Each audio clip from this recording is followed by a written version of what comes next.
morning. My name is Joël Rode. I'm a former French Air Force general and I joined Dassault 2 years ago. It's quite difficult when you are a pilot to talk about after so many nice pictures, but I wanted to stress a little bit on some of features that are very important and that I found very specific to what the Finland needs. Gael mentioned the fact that the Rafale took over from a lot of dedicated to one mission former aircraft, and to be able to cover all those air power roles dedicated and given to the Air Force, it was absolutely necessary when you want to be able to perform either successively or at the same time an air policing mission combined with an intelligence gathering mission or a tactical tanking mission. You have to have special capabilities, you have to have versatile capabilities. But what was important also is that the Rafale is to stay in the French Air Force for the next 30 or 40 years. So it was very important that we keep an open architecture so that to be able to cope with the future. I mentioned that with this picture because in the future a lot of Air Force will also rely on unmanned vehicles that you will have to be able to combine with, for example, a Rafale fleet. This is very important to keep in mind. So a lot of missions, a lot of versatile capabilities, all this on one pilot or air crew. So it was also a challenge to be able to develop a very intuitive interface. Talking about interface, we have to take into account, the fact that there are a lot of sensors around the aircraft, on the aircraft, and a lot of areas from which the information to be fused come from. Would it be from the EW suite that brings a lot of information to the pilot? Would it be from an infrared missile seeker, which on its own gives information to the pilot? Would it be from the wingy, which is there, airborne, not far, ready to support? It was very important to make a gathering of information simple and to make the fusing of information very intuitive so that to be able to grasp a complex situation within a blink of an eye. That was a challenge, I think, that was performed. Talking about a challenge in itself, what was important, I mentioned that briefly initially, was that the Rafale is able to sustain a multi-mission simultaneous philosophy. That is to say, you are able to perform an air policing mission with your intelligence gathering systems working simultaneously for their own mission that you planned initially.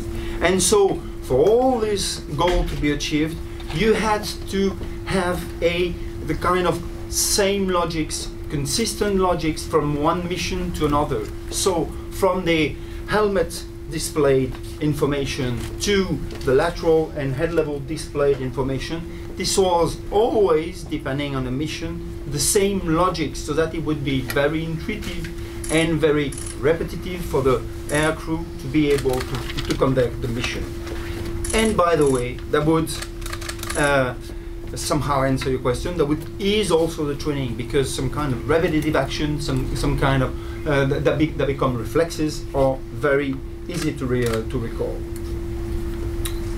Because the Rafale is always employed in natively permanent and joint operations, the Rafale had to be able to be connected with each and every actor of a joint operations, from a ground special ops to an AWACS to a C2 on the ground, with allies and with members of NATO or non-members of NATO. It was very important that we would bring and set on the Rafale a layered and secured connectivity suite. That has been the focus and that has been achieved. I would like to stress a little bit on the air defense role of the Rafale. the Rafale is going to bring a real paradigm change in the air-to-air world, because the threat is changing, because the threat is evolving, because all type of the threat have to be taken into account from airborne.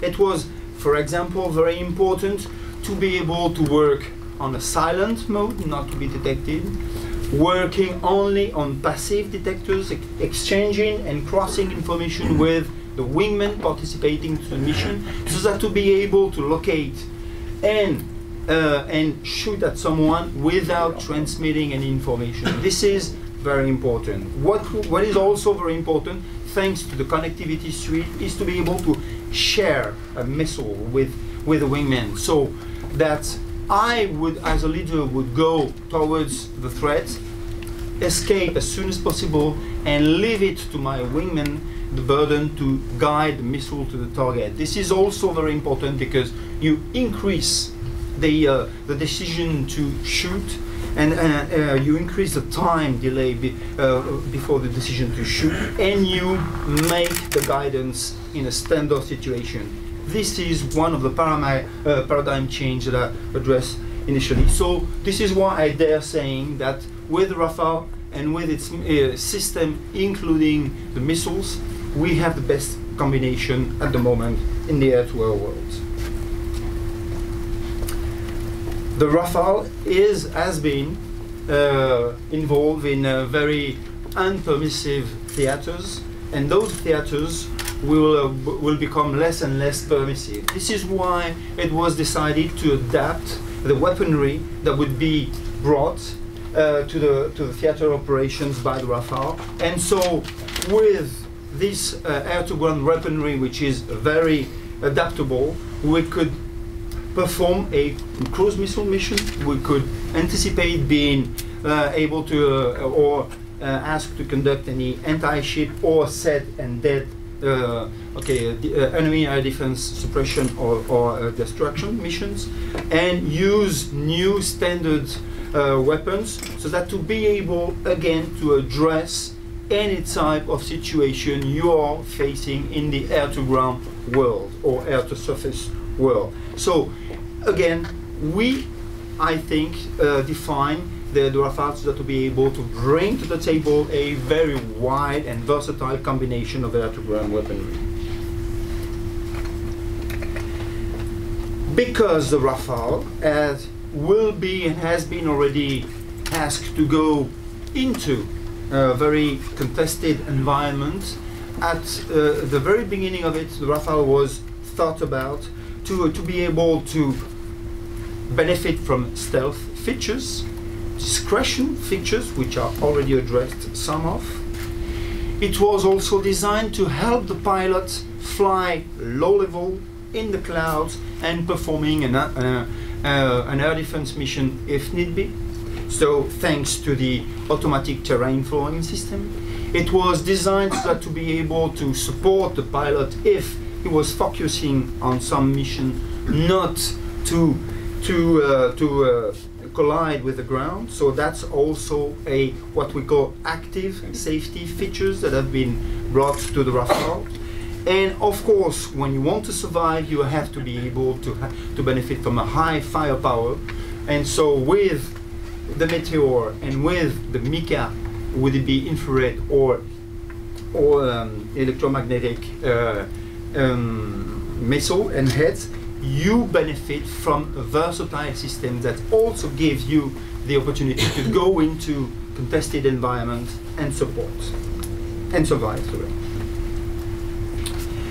Again, the missions that the Rafale has been involved into requested assistance and extended range. So the Rafale was designed to be able to carry versatile ordnance, different ordnance, would they be air-to-air or air-to-ground ordnance, but it was also decided it would have to go on its own or refueling and perform long-distance missions. This is why it was decided from the French government that there would be no trade-off between fuel or weapons at the very beginning of this program, and we every day benefit from this option that was taken initially.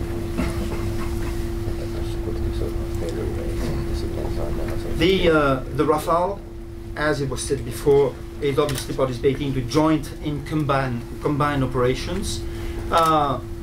It's well known that you fight like you train. So the Rafale is welcome and asked for to participate to a lot of major exercises, which I reminded you of some here. As you mentioned, we come to Finland quite regularly, and all this is as one goal is to be well prepared to the D-Day, and many D-Days occurred lately, and the Rafale participated to those D-Days. And okay, this is the kind of preparation and training we need to be prepared for, and interoperability is a key point at this level. To come back to the training, it is obviously important to maximize the learning. The Rafale is capable of a lot of missions, and in some field, for example, some kind of tricky field, I would mention EW or very large force employment mission. It is necessary to take benefit from the new thoughts, the new missions that were able to plan for training. And the live virtual constructive training missions are something which the Rafale was thought to be able to take part into from the very beginning.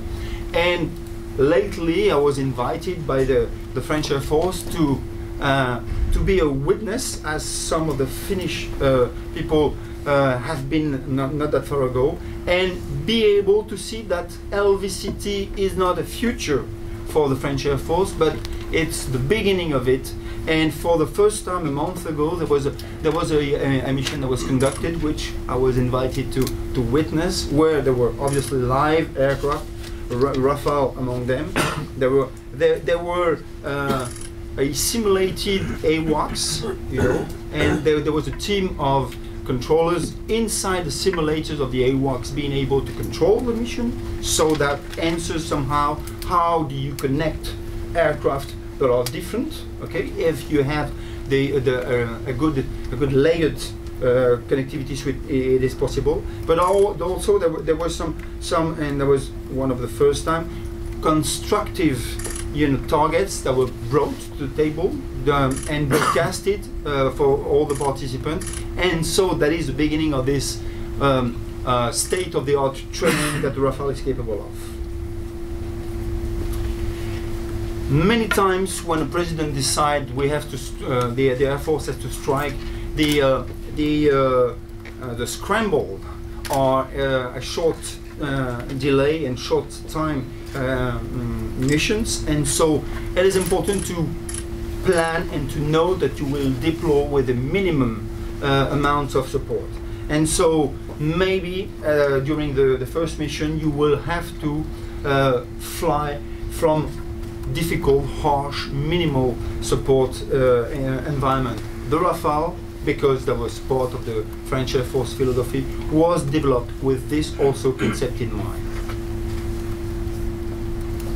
Again, to come back to what I just said, it was decided that in sometimes, in some situation, there would be some limited logistics, and so to minimize also the logistic constraints, it was decided that right at the beginning, a lot of things would be done on the apron itself, on the ramp itself, where the Rafale was. So that was, a feature to take into account that there would be light ground support equipment, so minimal. That there would be an improved accessibility, so that to be able to do a lot of maintenance on apron actions. That there would be an extensive modularity, so that to be able to replace modules, on the apron itself without, and of course that the Rafale would tell you what is suffering from itself, so that the embedded integrated testability is something which is also very important, because it helps the ground team being able to intervene swiftly when needed. And so with that, we achieved one thing, which is a Rafale can remain on the base for any type of, or most of the maintenance actions that are to be taken. With that, this is conclusion of my intervention. Please ask any question now or later if you need.